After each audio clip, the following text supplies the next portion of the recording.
So the last thing that we're going to do here is to go ahead and implement a little bit more of our protein tracker application.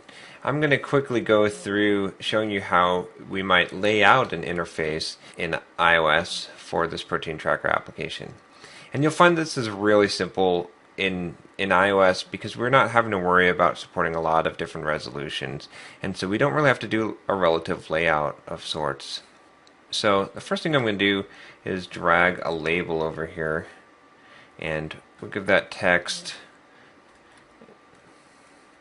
We'll call this protein consumed, so that a user could enter the amount of protein they consume. And then we'll use a text field here for them to enter it. And you can see in Interface Builder how these dotted lines are showing up that are letting me line up my control with controls that are already on the page. This is a really nice feature. And then we'll put for this in the help text, or the placeholder, we'll put in grams, so they'll know to put this amount in grams.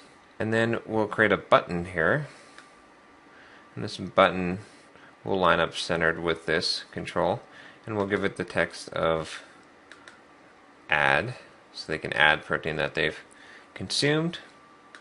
And then we need to have a total. One thing that you can do to create a kind of a separation is to just use a plain view, and we might create a custom drawing for this if we were going to get fancy with our UI.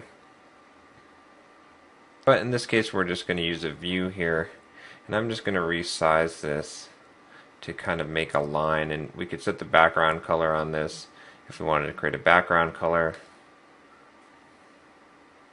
But I'm just going to make kind of a horizontal line across so that we can create some separation here.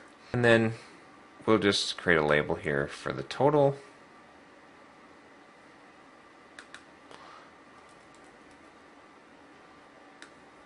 And then another label here where we'll actually enter the total, and I can line this up very nicely with both of these controls. And I'm going to put some placeholder text here that says total.